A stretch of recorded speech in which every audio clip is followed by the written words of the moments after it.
बच्चों, हम अपने प्रीवियस वीडियो में हमने न्यूक्लियस के स्ट्रक्चर के बारे में डिस्कस किया था और हमने पढ़ा था कि nucleus has two coverings, two membranes. जो एक तो बाहर वाली जो ये कवरिंग है, this is outer nuclear membrane. Inner वाली कवरिंग ये वाली, this is inner nuclear membrane. The space between these two membranes is perinuclear space. And जो इसके अंदर आपको ये रेड कलर का स्ट्रक्चर दिख रहा है यहाँ पे, this is nucleolus. And these thread like structures, these green colour जो थ्रेड्स बनाए हैं मैंने, दीज आर क्रोमेटिन फाइबर्स। तो हम न्यूक्लियर मेम्ब्रेन्स के बारे में पढ़ चुके थे कि आउटर न्यूक्लियर मेम्ब्रेन पे छोटे छोटे पार्टिकल्स आपको दिखेंगे। दीज पार्टिकल्स आर राइबोसोम्स, जिनके बारे में हम आगे वीडियोस में पढ़ेंगे। And at some points this membrane is connected with the membrane of endoplasmic reticulum. This structure is endoplasmic reticulum. इसके बारे में भी हम आगे डिटेल में पढ़ेंगे। स्पेस बता दिया था, ये जो दो मेम्ब्रेन्स के बीच में स्पेस है, दिस इज पेरीन्यूक्लियर स्पेस। और जहां ये दोनों मेम्ब्रेन्स आपस में फ्यूज्ड है, वहां पे पोर्स प्रेजेंट होते हैं। इन पोर्स को हम बोलते हैं nuclear pores. And these are for exchange of materials between nucleus and cytoplasm. इसके बाद मैंने आपको बताया था कि न्यूक्लियस के अंदर एक ट्रांसपेरेंट सा जेली जैसा सब्सटेंस होता है, semi fluid. This fluid, semi fluid is nucleoplasm. ठीक है, ये हम ऑलरेडी डिस्कस कर चुके थे। And we had already discussed about the nucleolus.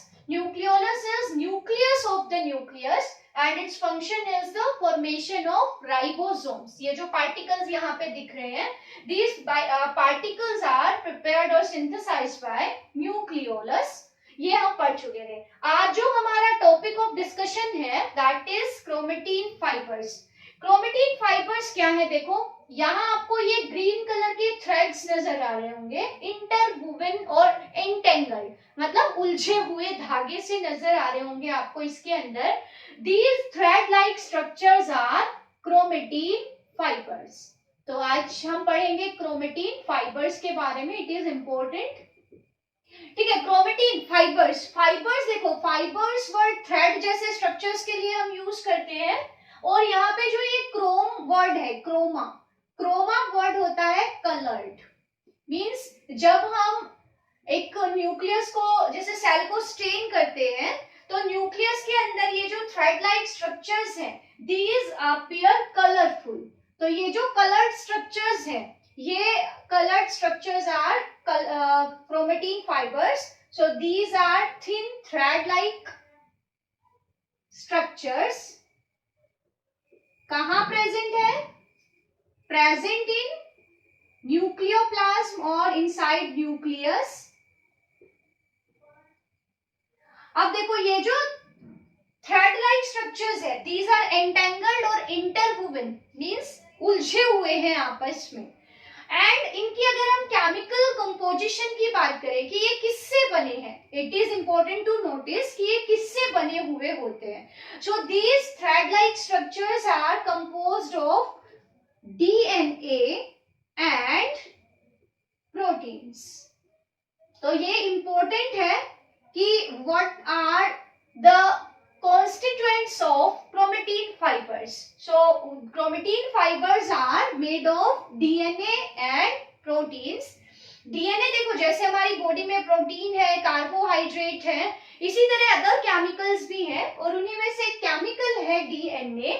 इसके बारे में हायर क्लासेस में आप इसके स्ट्रक्चर्स की डिटेल पढ़ते हो।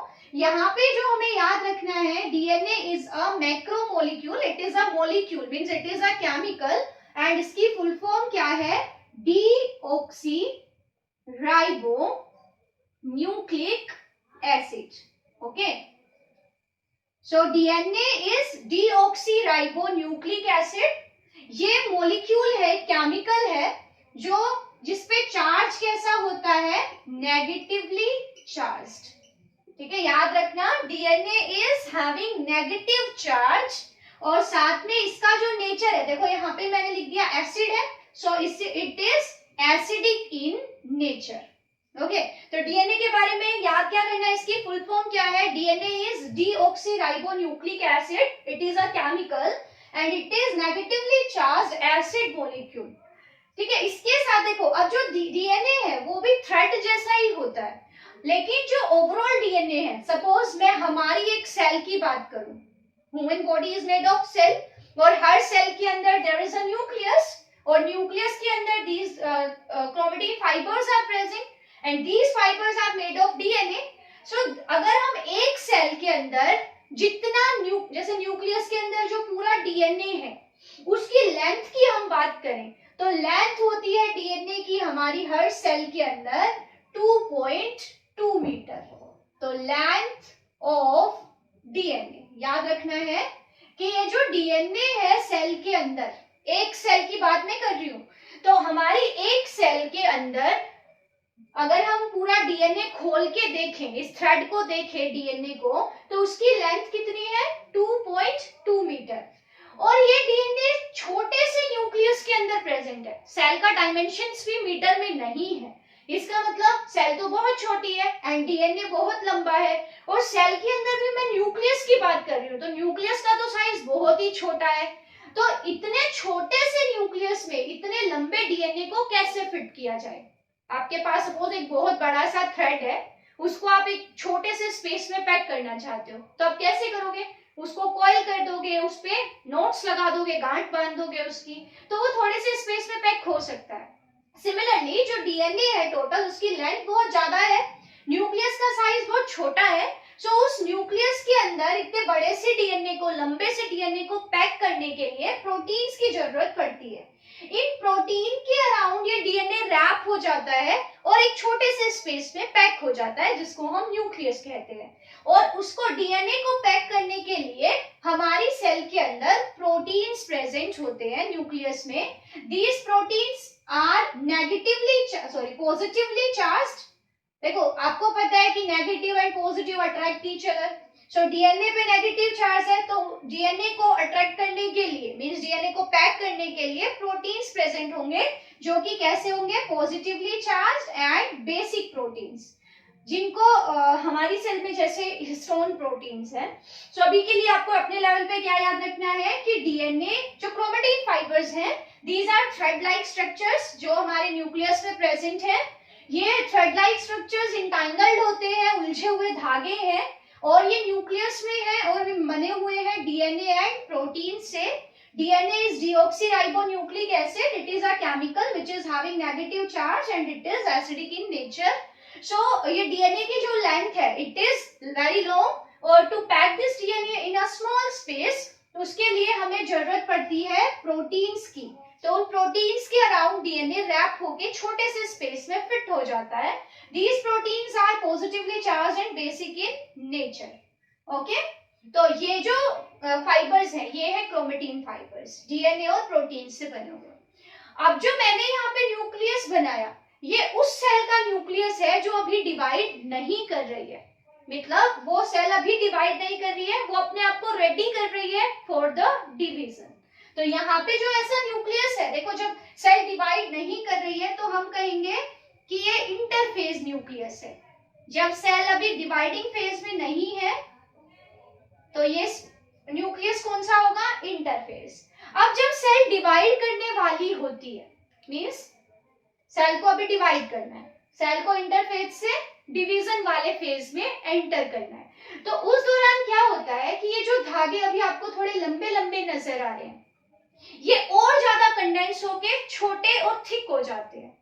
ठीक है, क्या बता रही हूं मैं कि अभी जब सेल डिवाइड नहीं कर रही है तब तो ये थ्रेड्स आपको इंटरवोवन धागे जैसे लगेंगे, लेकिन जब सेल डिवाइड करेगी उससे पहले ये जो फाइबर्स है ये कंडेंस होना, मींस जब सेल डिवाइडिंग फेज में एंटर करेगी तो ये फाइबर्स और ज्यादा छोटे हो जाएंगे और छोटे हो जाएंगे और थिक हो जाएंगे और ये एक रोड जैसी स्ट्रक्चर ले लेंगे। अब हम इन थ्रेड लाइक स्ट्रक्चर्स को कहना शुरू कर देंगे क्रोमोसोम्स। ओके, तो आप एक बार ये डायग्राम देख लीजिए। ओके, तो अभी क्या है, ऐसे ये इंटरफेस वाले हैं, अभी हम इन्हें क्रोमेटिन फाइबर्स कह रहे हैं। अब जो ये क्रोमेटिन फाइबर्स हैं ये और ज्यादा कोइल हो जाएंगे और कोयल होने के साथ साथ ये रोड जैसी शेप अटेन कर लेंगे। Means when a cell enters into M phase, M phase means phase of division, जब सेल डिवाइड करने लगेगी। मीन्स माइटोसिस और मियोसिस ये सेल डिवीजन के टाइप्स हैं। तो सेल को डिवाइड करके नई सेल्स बनाना है, तो ये क्या होंगे, these fibres, chromatin fibres condense हो जाएंगे और कंडेंस होके ये रोड शेप एक्वायर कर लेंगे और ये हमें नजर आएंगे। अभी डायग्राम बनाती हूँ। और अब हम इन्हें कहना शुरू कर देंगे क्रोमोसोम्स। ठीक है, क्रोमोसोम वर्ड दो वर्ड से मिलके बना है। क्रोमा, क्रोमा मीन्स कलर, जैसे मैंने आपको बताया स्टेन करने पे कलरफुल नजर आएंगे। एंड सोम, सोमा वर्ड से है means body. So these are coloured body, जो आपको न्यूक्लियस में कलरफुल नजर आएंगे। और अगर मैं इन क्रोमोसोम का स्ट्रक्चर बनाऊं तो कैसे दिखेंगे क्रोमोसोम, इस तरह से। ये एक क्रोमोसोम का डायग्राम है। इस क्रोमोसोम में बीच में आपको, बीच में भी हो सकती है या ये ऊपर नीचे एक कॉन्स्ट्रिक्शन, मतलब एक सिकुड़ा हुआ सा नैरो सा रीजन नजर आएगा, जहां ये दोनों आर्म्स, एक आर्म ये हो गई, दूसरी आर्म ये हो गई। देखो ये पूरी आर्म है, ये पूरी एक आर्म है, ठीक है, ये दूसरी आर्म है। तो जहां पे ये दोनों आर्म्स अटैच होंगी, ये जो रीजन है, इस रीजन को कहते हैं सेंट्रोमियर। ठीक है, सेंट्रोमियर या प्राइमरी कॉन्स्ट्रिक्शन मीन्स ये कॉन्स्ट्रिक्टेड यानी नैरो सा रीजन है। जैसे इसको थोड़ा और बड़ा बना दूं मैं आपके लिए, ये मिटा के, इस तरह से है। ये एक क्रोमोसोम है। ये जैसे ये देखो, ऐसे समझ लो, मैंने ये थ्रेड देखा, ये वाला थ्रेड, अभी ये थ्रेड इतना लंबा था ऐसे, यहां से यहां तक। अब ये थ्रेड छोटा हो गया और छोटा होके उसने ये वाली शेप एक्वायर कर ली। तो अब जब ये छोटा हो गया तो अब हम इसे कहना शुरू कर देंगे क्रोमोसोम। क्रोमोसोम में आपको बीच में एक कॉन्स्ट्रिक्टेड सा एरिया नजर आएगा। ये जो कॉन्स्ट्रिक्टेड सा एरिया है ये वाला, इसको मैंने बोला क्या कहेंगे हम, सेंट्रोमियर, और we can call it as primary constriction. ये जो दोनों स्ट्रक्चर्स हैं, एक को मैं ग्रीन से बना देती हूं ऐसे, ठीक है, और एक को मैं रेड से बना देती हूँ। तो ये जो ग्रीन और रेड कलर के दो आपको आर्म्स नजर आ रहे हैं, एक ये और एक ये, इन स्ट्रक्चर्स को हम कहते हैं क्रोमेटिड्स। ठीक है, ये दोनों क्या है, chromatids. So these two chromatids are attached together, कहां, कौन से रीजन पे, सेंट्रोमियर पे। So this is a structure of a chromosome. A chromosome is having two chromatids. एक क्रोमेटिड में एक डीएनए होगा, so there are two molecules of DNA. ठीक है, यहाँ पे बीच में एक नैरो सा रीजन नजर आएगा, दिस रीजन इज सेंट्रोमियर। तो सेल के अंदर न्यूक्लियस में ऐसे बहुत सारे क्रोमोसोम्स होंगे, इनका नंबर स्पीशीज स्पेसिफिक होता है।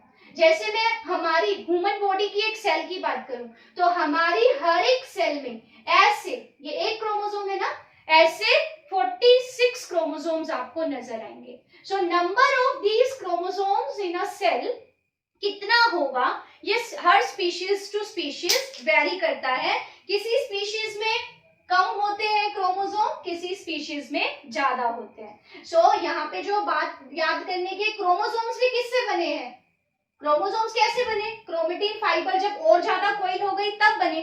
क्रोमेटिन फाइबर बनी थी डीएनए और प्रोटीन से, इसका मतलब ये क्रोमोसोम भी किससे बने हैं, डीएनए एंड प्रोटीन से। So number of the chromosomes in a cell is species specific. So यहाँ पे ध्यान रखने वाली बात क्या है, नंबर ऑफ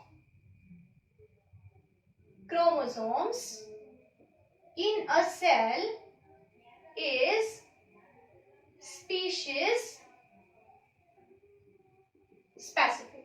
ठीक है, जैसे एग्जाम्पल की बात करूं मैं, तो हमारी हर एक सेल में, ह्यूमन बीइंग में, हर एक सेल में इन क्रोमोसोम का ऐसे कितने स्ट्रक्चर नजर आएंगे आपको न्यूक्लियस में, 46। इसी तरह से हम बैक्टीरिया की बात करें तो बैक्टीरिया में जनरली आपको एक ही ऐसा स्ट्रक्चर नजर आएगा, यानी उनके अंदर क्रोमोसोम का नंबर कितना होगा, 1। ठीक है, तो इस तरह से number of these chromosomes vary from species to species. जैसे पी प्लांट है, प्लांट भी सेल से बने हैं, उनके अंदर भी न्यूक्लियस है, उनके न्यूक्लियस में भी क्रोमोसोम है। तो पी प्लांट के अंदर there are 14 chromosomes. So number of these chromosomes depend on the species. Okay, so species to species इनका नंबर वेरी करता है। क्लियर? आप देखो आगे एक वर्ड हमें यहाँ पे पढ़ना है, GENE। जीन क्या होता है? देखो जीन जो टर्म है, जीन पहली बात तो this is a unit of inheritance. मैंने आपको बताया था कि पेरेंट्स से बच्चों तक कैरेक्टर्स पास होते हैं, और इन कैरेक्टर्स का पेरेंट्स से बच्चों तक पास होना इनहेरिटेंस कहलाता है। Inheritance is transmission of characters from parents to their offspring. जैसे हमारे पेरेंट्स की तरह हमारे अंदर भी 2 आईज है, हमारी जो रिजेम्बलेंस है वो हमारे पेरेंट जैसी है, जो कैरेक्टर्स है वो हमारे पेरेंट्स से मैच करते हैं। इसका मतलब हमारे अंदर कुछ तो ऐसा है जो हमारे पेरेंट्स से हमको मिला है और वो हमारे कैरेक्टर्स को कंट्रोल कर रहा है। तो ये जो कैरेक्टर्स है जो बच्चों तक पास हो रहे हैं पेरेंट्स से, इन कैरेक्टर्स का पास होना कहलाएगा इनहेरिटेंस। और उन कैरेक्टर्स को पेरेंट्स से बच्चों तक लेके जो जाते हैं वो स्ट्रक्चर है डीएनए, और डीएनए में भी मेन क्या है, जीन। अब ये जीन वर्ड मैं बताती हूँ। जीन क्या है? यूनिट ऑफ इनहेरिटेंस है। दूसरा, जीन किसके टुकड़े होते हैं, सेगमेंट्स होते हैं, these are segment of DNA. अब मैं इसको समझाने के लिए आपको बता रही हूँ, सपोज हमारे पास ये डीएनए है, यहाँ डीएनए का स्ट्रक्चर ऐसा है, ये जो मैंने बताया ना यहाँ ब्लू का, ये ग्रीन और रेड में, ये मैंने बाहर बना दिया। अब सपोज डीएनए का इतना सा टुकड़ा यहाँ तक जो मैंने ब्लैक पार्ट बनाया है, ये टुकड़ा ये कंट्रोल करता है हमारी हाइट को। मींस इस वाले सेगमेंट्स में, इस वाले सेगमेंट में इंफॉर्मेशन है हमारी हाइट की, कि हमारी हाइट कितनी होगी। सपोज इतने वाले सेगमेंट में, इस दूसरे टुकड़े में यहां से यहां तक ये इंफॉर्मेशन है यहाँ पे हमारी आई कलर की। जैसे हमारा जो आइरिस है उसका कलर आप देखते हो, किसी में ब्राउन है, किसी में डार्क ब्राउन है, किसी में लाइट ब्राउन है, किसी में ग्रीन है, किसी में ब्लू है। तो ये जो हमारी आईज का कलर है ये भी किस पे डिपेंडेंट है, जीन पे। सपोज इतना सा टुकड़ा डिसाइड करता है कि हमारी आई का कलर क्या है। सपोज इसका इतना सा नेक्स्ट टुकड़ा ये डिसाइड करता है हमारी नंबर ऑफ डिजिट्स, कि हमारे हाथों में कितनी उंगलियां होंगी। ठीक है, तो आप क्या देख रहे हो कि ये जो डीएनए मैंने बनाया यहाँ पे, यहाँ से मैंने ये डीएनए बाहर बना दिया। डीएनए के जो छोटे छोटे सेगमेंट्स हैं, इतना पार्ट कुछ डिसाइड करता है, इतना पार्ट कुछ डिसाइड करता है, जो ये डीएनए के सेगमेंट्स हैं जिनमें पर्टिकुलर कैरेक्टर्स को कंट्रोल करने की इंफॉर्मेशन है, इन सारे सेगमेंट को हम जीन कहते हैं। तो इतना टुकड़ा एक जीन हो गया, इतना टुकड़ा दूसरा जीन हो गया, इतना सेगमेंट तीसरा जीन हो गया।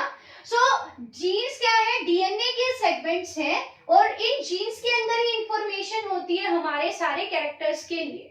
और जैसे ये डीएनए पेरेंट्स से बच्चों में जाएगा, ये जीन बच्चों में जाएंगे, फिर इस जीन के अंदर जो इंफॉर्मेशन होगी कि आई का कलर, सपोज इस वाले जीन के अंदर इंफॉर्मेशन है ग्रीन कलर आईज की, तो इस बच्चे का कलर कैसा हो जाएगा, ग्रीन हो जाएगा। नंबर ऑफ डिजिट, जैसे हमारे अंदर there are 5 digits in our hand, तो यहाँ पे 5 हो जाएगा। जो ये सेगमेंट्स है डीएनए के जो पर्टिकुलर कैरेक्टर को कंट्रोल कर रहे हैं और जो आगे इन कैरेक्टर्स को लेके जा रहे हैं, दीज आर कॉल्ड जीन। तो एक क्रोमोसोम्स पे बहुत सारे जीन हो सकते हैं, जैसे मैंने यहाँ पे 3 बनाए हैं, तो यहाँ पे और भी बहुत सारे कैरेक्टर हैं, तो एक क्रोमोसोम के ऊपर डिफरेंट टाइप्स के जीन्स प्रेजेंट होते हैं।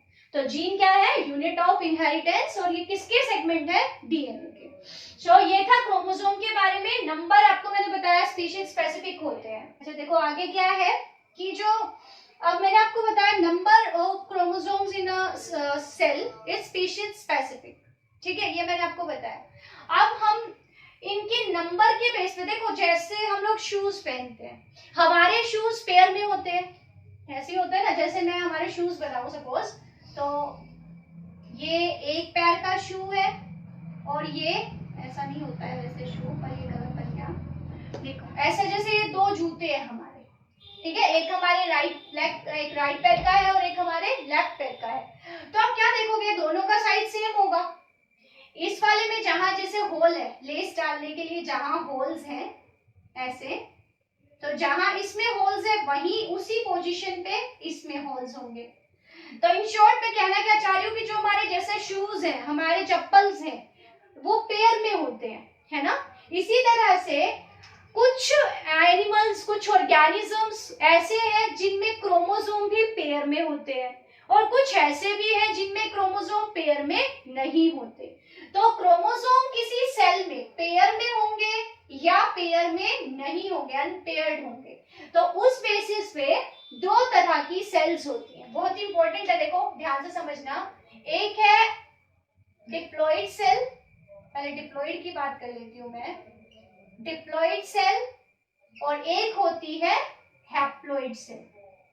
किस बेसिस पे बता रही हूं मैं कि सेल के अंदर जो क्रोमोसोम्स हैं वो पेयर में है या अनपेयर्ड है। जैसे मैं अपने सेल की बात करूं, ये हमारी एक सेल है, इस सेल में ये न्यूक्लियस है और न्यूक्लियस के अंदर ऐसे क्रोमोसोम्स हैं, ठीक है। अब मैं हमारे क्रोमोसोम को अगर देखूं तो हमारी सेल में क्रोमोसोम्स पेयर में है। पेयर का मतलब जैसे ये न्यूक्लियस है, बड़ा बना देती हूँ मैं यहाँ पे, तो कोई क्रोमोसोम छोटा है कोई बड़ा है, लेकिन एक ही साइज के एक जैसे दो क्रोमोसोम्स हैं, पेयर में है। जैसे मैं यहाँ पे बना दूं एक, ये क्रोमोसोम है, तो सेम इसी के साइज का एक और क्रोमोसोम है जो बिल्कुल इसी के जैसा है। तो ये इस तरह से ये दूसरा क्रोमोसोम है जो छोटा है, तो इसी के साइज का एक और क्रोमोसोम सेम ऐसा ही दूसरा होगा। इसी तरह से मैं ये तीसरा बना दूं, तो इसी के साइज का इसी के जैसा तीसरा ये पेयर हो गया। कोई और छोटा बना दूं ऐसे, कोई इस शेप का है तो इस शेप के भी कितने होंगे, ऐसे दो होंगे। तो कहने का मतलब क्या है कि जो हमारे सेल है उसमें एक एक जैसे दो दो क्रोमोसोम है। जैसे इस पे मान लो यहाँ पे हाइट वाला जीन है, तो इस पे भी यहाँ पे हाइट वाला जीन होगा। इस पे यहाँ पे आई कलर वाला जीन है, तो इस पे भी यहाँ पे आई कलर वाला जीन होगा। यहाँ पे इसमें डिजिट कोई नंबर वाला जीन है, तो इसमें भी यहाँ पे वही जीन होगा। तो यहाँ पे कोई ए जीन है, तो इस पे भी यहाँ पे क्या जीन होगा, ए। यहाँ पे बी है, तो इसमें भी यहाँ पे क्या होगा, बी। सिमिलरली यहाँ पे कोई जीन है एक्स, तो यहाँ पे भी कौन सा होगा, सेम पोजीशन पे एक्स। यहाँ पे वाई है, तो इसी पोजीशन पे इसके पेयर में भी क्या होगा, वाई। ठीक है, तो ऐसे जो क्रोमोसोम्स है जो पेयर में है, जैसे ये वाला एक पेयर हो गया, ये वाला दूसरा पेयर, ये वाला तीसरा पेयर, ये फोर्थ पेयर, ये 5 पेयर। और मैंने आपको बताया ह्यूमन बींग्स के एक सेल में 46 क्रोमोसोम्स है, तो अगर मैं उनके पेयर बनाऊंगी तो कितने बनेंगे, 23 पेयर। तो जो डिप्लॉइड सेल है, डिप्लॉइड सेल में क्या होता है, there are 2 sets of a chromosome, एक ही क्रोमोसोम के दो सेट हैं, तो हर क्रोमोसोम के दो सेट हो गए। इसका मतलब टोटल कितने हो गए, मैं कह दूं 23 पेयर्स हो गए। मैंने 5 पेयर दिखाए हैं, ठीक है। तो लेकिन इतने होते कितने हमारी हर सेल में, 23 पेयर, यानी कि 46। तो अगर मैं पेयर में लिखूं तो मैं इसको लिख सकती हूँ 2n। n means set of chromosome, so there are 2 sets of chromosome। 2n यहाँ पे किसको रिप्रेजेंट कर रहा है, सेट ऑफ क्रोमोसोम। n क्या है, 23 हैप्लॉइड काउंट है, और उसका डबल है तो कितना हो गया हमारे अंदर, 46। तो एक डिप्लॉइड सेल को हम किससे रिप्रेजेंट करते हैं, 2n से। 2 और ऐसे एक एक कॉपी लूं मैं इनकी तो कितनी होगी, 23, तो कितने हो गए, 46। तो 2n का मतलब है there are 2 set of each chromosome. और ऐसी सेल्स जिनमें क्रोमोसोम्स पेयर में होंगे उन सेल्स को हम कहेंगे डिप्लॉइड सेल। और इनसे ये जो क्रोमोसोम्स है ये हो गए होमोलोगस क्रोमोसोम्स। जो एक ही पेयर के क्रोमोसोम है वो आपस में कैसे होंगे, होमोलोगस। ये आपस में होमोलोगस है, ये। So there are 23 sets of homologous chromosomes. 23 total sets हैं और एक सेट में 2 क्रोमोसोम है, so there are 2 set of each chromosome, so we can say we have paired chromosomes. और ऐसी सेल जिनमें क्रोमोसोम पेयर में होते हैं उन्हें हम डिप्लॉइड सेल कहते हैं। क्लियर? और डिप्लॉइड सेल को हम सिंबल 2n से रिप्रेजेंट करते हैं।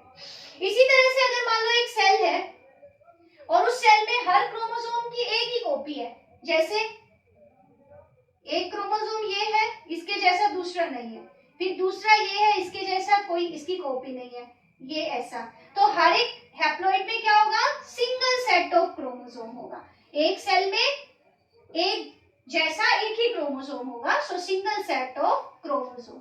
तो ऐसी जो सेल्स होती है उन्हें हम कहते हैं हैप्लॉइड सेल्स। ठीक है? हैप्लॉइड सेल्स के एग्जांपल आप क्या ले सकते हो? Gametes are always haploid. Gametes are special sex cells जो कि रिप्रोडक्शन में पार्टिसिपेट करती है। इसको हम फर्दर आगे पढ़ लेंगे। तो अभी के लिए आपको याद रखना है कि ऐसी सेल्स जिनमें क्रोमोसोम्स पेयर में होते हैं उन्हें हम डिप्लॉइड सेल्स कहते हैं, जैसे ह्यूमन बीइंग्स की जो सेल है। और जिन सेल में एक क्रोमोसोम की सिर्फ एक ही कॉपी होती है, means there is single set of chromosome, तो ऐसी सेल्स को हम कहते हैं haploid cells. Okay, I think ये सारा आपको क्लियर है। अब जो हमारा टॉपिक छोटा सा और बच गया वो है फंक्शन ऑफ, क्योंकि हमारा मेन जो क्या है, हम किसके बारे में पढ़ रहे हैं? न्यूक्लियस के बारे में। तो अब जो हमारा टॉपिक है वो है फंक्शन ऑफ न्यूक्लियस। न्यूक्लियस करता क्या है? तो मैंने आपको ऑलरेडी बताया था, nucleus is king of the cell और मास्टर ऑफ द सेल। ये सेल की सारी एक्टिविटीज को कंट्रोल करता है। सो न्यूक्लियस क्या करेगा? It regulates all the activities of a cell. ठीक है, सेल की सारी एक्टिविटीज को कंट्रोल करेगा। फॉर एग्जांपल जैसे सेल के मेटाबॉलिज्म को, कि सेल में कब कौन सी रिएक्शन होनी है, सेल की ग्रोथ कब होनी है, सेल का डिवीजन कब होना है, तो ये सारी चीजें कौन कंट्रोल करेगा? न्यूक्लियस। ठीक है, ये सेल को कमांड देगा। दूसरा, it controls transmission of genetic information. मैंने आपको बताया कि सारी की सारी इंफॉर्मेशंस हमारे डीएनए के अंदर स्टोर होती है, और डीएनए न्यूक्लियस में है, और न्यूक्लियस में जो डीएनए उसमें छोटे छोटे जीन्स हैं जो हमारे सारे इंफॉर्मेशन को कोडेड फॉर्म में स्टोर करके रखते हैं, और ये इन इंफॉर्मेशन को एक जनरेशन से दूसरी जनरेशन तक लेकर जाते हैं। तो ये मेन फंक्शन है न्यूक्लियस के, कि न्यूक्लियस सेल की सारी एक्टिविटीज को कंट्रोल करता है। कब कौन सा काम सेल के अंदर होगा, कब सेल डिवाइड करेगी, this all is controlled by our nucleus.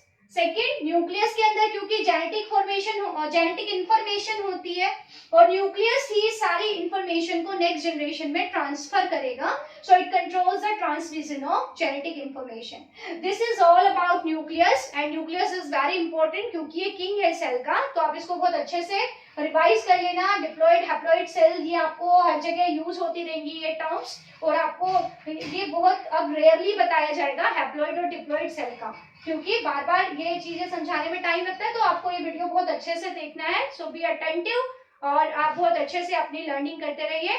Thanks and have a nice